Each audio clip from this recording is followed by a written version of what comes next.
Shalom, selamat malam para pendengar setia Senandika Gembala GKO yang Tuhan Yesus kasihi. Kisah Joni dan katapelnya.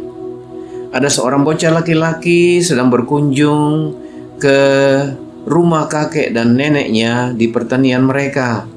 Dia mendapat sebuah katapel untuk bermain-main di hutan. Joni berlatih menggunakannya, tetapi dia tidak pernah berhasil mengenai sasaran. Dengan kesal, dia pun kembali ke rumah kakek neneknya untuk makan malam. Namun pada waktu pulang, dilihatnya bebek peliharaan neneknya masih dalam keadaan kesal. Dibidiknya bebek itu di kepalanya dan ia melepaskan batu dari katapel itu. Pas kena di kepala bebek itu, dan bebek itu pun mati. Joni terperanjat, sedih, tapi juga takut. Dengan panik disembunyikannya bangkai bebek itu di dalam timbunan kayu. Namun ketika dia menoleh, dilihatnya ada kakak perempuannya mengawasi dia dari jauh.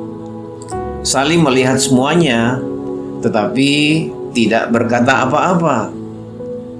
Setelah selesai makan malam, nenek berkata kepada Sali, "Sali, kamu bantu nenek mencuci piring ya." Tetapi Sali berkata dengan santai, "Nenek, Joni berkata bahwa dia ingin membantu di dapur. Bukankah demikian, Joni?" Selesai berkata-kata demikian, ia menghampiri Joni dan berbisik, "Ingat bebek." Jadi akhirnya Joni mencuci piring. Kemudian keesokan harinya, kakek menawarkan bila anak-anak mau pergi memancing bersama-sama dengannya. Namun nenek berkata, "Maafkan aku kakek, tetapi aku perlu Sali untuk membantu menyiapkan makanan." Tetapi Sali tersenyum dan berkata kepada neneknya, "Tidak apa-apa, Nek, karena Joni memberitahukan bahwa ia ingin membantu nenek." Kembali dia berbisik dengan lembut kepada Joni, "Jangan lupa bebek ya." Jadi akhirnya Sali pergi memancing dengan kakeknya, dan Joni tinggal di rumah untuk membantu neneknya menyiapkan makanan. Namun setelah beberapa hari Joni mengerjakan tugas-tugasnya dan juga tugas-tugas kakaknya Sali dengan perasaan dongkol, akhirnya dia tidak dapat bertahan lagi dengan keadaan ini.